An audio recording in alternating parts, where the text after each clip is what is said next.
Hello, everybody. Hey, how's it going? Happy New Year. Happy New Year, and hopefully a good start of a 2021. Yes, we hope you guys had a wonderful holiday season. We hope you were able to enjoy at least some downtime, if not some good time with family and friends. And I think we're all ready for a new year. It's all how you made it. Hey, we want to know, by chance, did anybody happen to stay up till midnight on New Year's Eve just to make sure 2020 left? We didn't. We were in bed by 10:30. Yep. So we're hoping somebody ushered it out the door. It's whatever. We made it to Quartzsite, though. We did. After spending, we only spent about 3 days in the desert with our kids. And while we were there, we had heard stories about the military doing low-level maneuvers over superstition. We got treated to quite the show one day while we were there. Yes, we did. Check it out.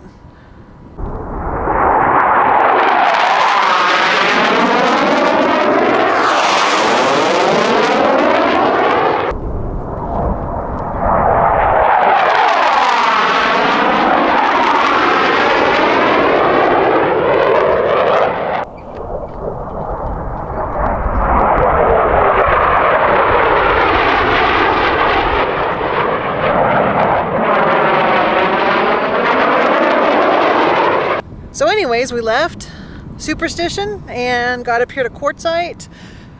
If you remember, last June we did the HDT rally. And for those of you who might not be familiar with the term, HDT refers to the big semis that we haul our fifth wheels with.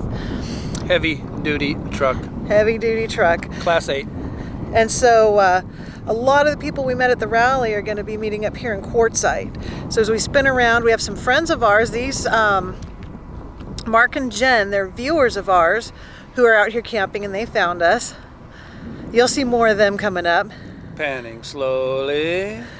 There's our rig. And then if any of you follow Jones into Travel, woo, all the way around, they're out here with us right now.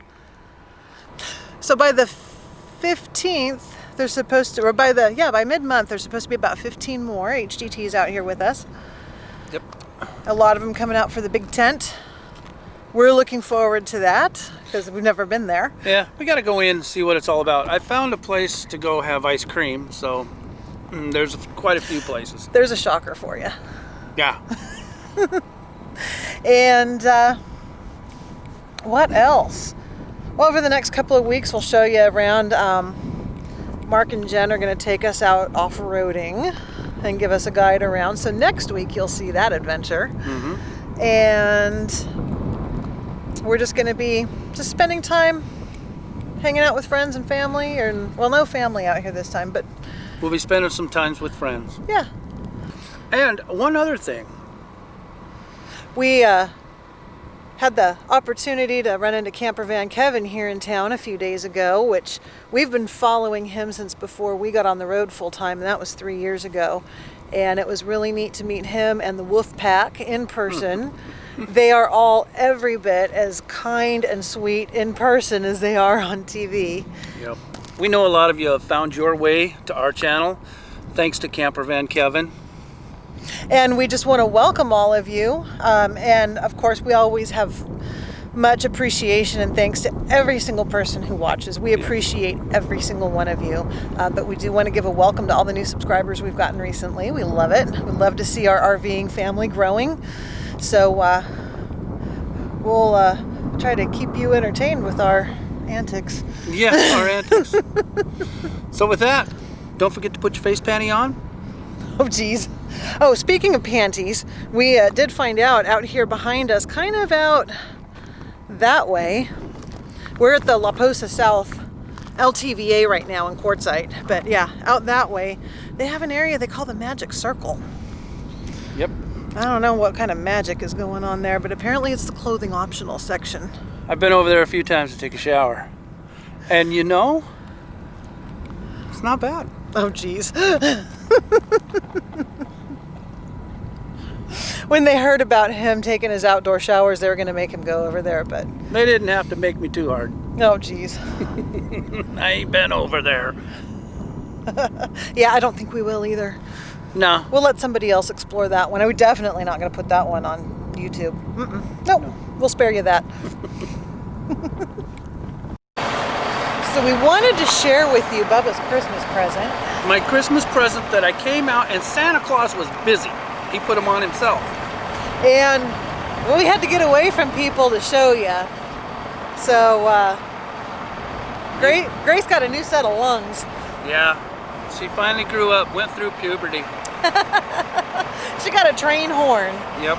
So we'll show you where he mounted it, and then we'll give you a little demonstration, which is why we had to come out here into the middle of nowhere. And there's still people out here in the middle of nowhere, but they're just going to have to deal with it. It'll be quick. Yep. So let's show you where we put them.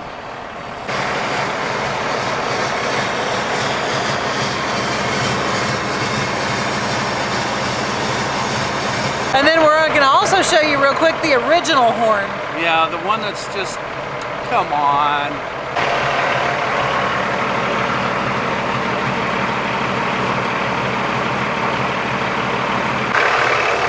All right, so now we're going to have him do the original horn and then the train horn.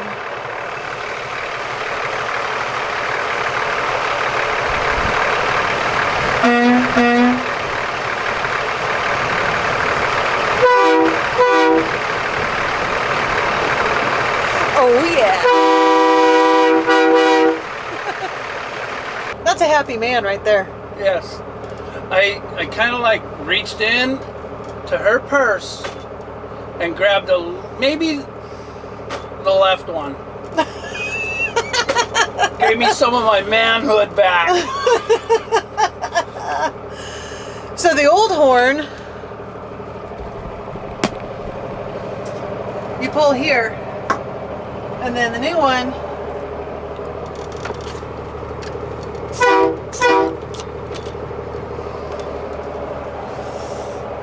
Huh?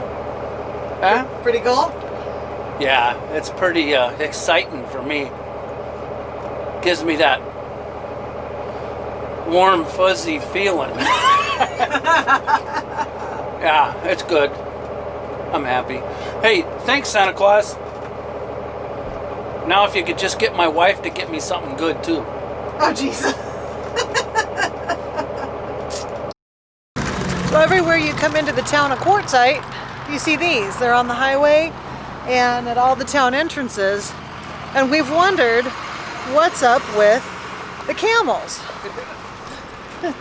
And we're going to go to a little quieter location and fill you in on why Quartzsite and camels are associated with each other. But it's kind of a cool story. It is. Yep. It all has to do with the military. It does. It is because of Jefferson Davis that there were camels in Quartzsite. All right, so now that we're back in a quieter location, we're going to go back to the camel story we were talking about. And if you guys are familiar with Quartzsite, then you probably already know the story or the myth of the camels in Quartzsite. But in the 1850s, Jefferson Davis was the Secretary of War for the United States. And because the horses and mules had a hard time in the desert, he decided to try an experiment using camels to transport military supplies and equipment through the desert Southwest. So he came up with this brilliant idea, hey, let's try camels out here because they're made for the desert. Yeah. So this guy, Jefferson Davis, he goes out and he hires this camel caretaker from Cyan, where was it? Syria. Syria. I don't know if they were two hump camels or one a hump camel. Couldn't tell you. So he hires this guy, and he's a camel caretaker. And his name was Haji Ali. Mm-hmm. And I don't know if the U.S. Army didn't like saying Haji Ali or what, but they renamed this guy who took care of the camels. I want to say Jolly Rancher all the time. Hi, Jolly. Hi, Jolly. So, anyway, he was the first Syrian immigrant to come over to America, and he brought 33 camels with him. Now, They sailed here. Yep. Now, when he got here, they found out the camels were really well suited to the desert, but They were ornery, they were temperamental, they were mean, and the soldiers really wanted nothing to do with them. And so even though their test program worked out well, they just kind of never really knew what to do with them. So eventually the Civil War broke out. Jefferson Davis got reassigned, and they didn't know what else to do with the camels. So they turned them loose in the desert outside of Quartzsite. Just send them loose. Let the world deal with them. Imagine that. Is that how the government usually is? Just shoo them off, like we didn't see nothing. I guess some of them got sold to circuses and petting zoos, but most of them just got turned loose out here to fend for themselves. Yeah. So, Hi Jolly, he was pretty well liked around here, around Quartzsite. So he just took the camels and took care of them until he died in, what was it, 1902, 1903, something like that? 1902. 1902. So everybody liked him so much that they went ahead and put monuments all over the place for this Hi Jolly, who was so jolly enough to take care of the camels himself. And they said the last known camel sighting out here was, I believe, in 1942. Yeah, 1942. Last wild camel that was seen. And then, of course, we all know Jefferson Davis went on to become the one and only president of the Confederacy. Yep. So, interesting story, interesting history. Kind of a fascinating little detail about this place. And now you know the rest of the story. Right. Now you know why you see camels everywhere out here. 'Cause Camel. I often wondered why, what's up with the camels? This is Quartzsite. There's quartz everywhere. Yeah, it was Quartzsite, not Camelsite. Right? But, anyways, pretty interesting. And they have, like, you hear them talking on the radio about camels, and they have buildings with camels, and the town hall has a camel on it. And now we know. Now you know. So, anyways, we hope you enjoyed this interesting little bit of trivia today. And like we said, next week we're going to take you off-roading out here, and we're going to go visit some old mines and some old cabins and some other stuff. And there's one thing that is shocking. Besides the truck losing air? The truck just deflated.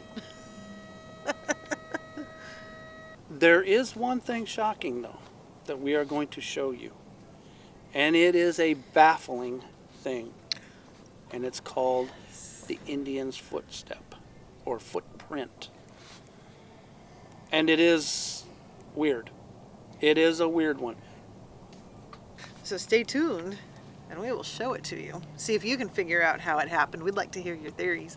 Yeah, it would. So, with all of that, we're going to leave you here in Quartzsite. On a beautiful day. It is. It actually gets very beautiful during the day. Yeah. Cold at night, though. It's the desert. Yep. And so we all hope that your 2021 is starting off on a good note.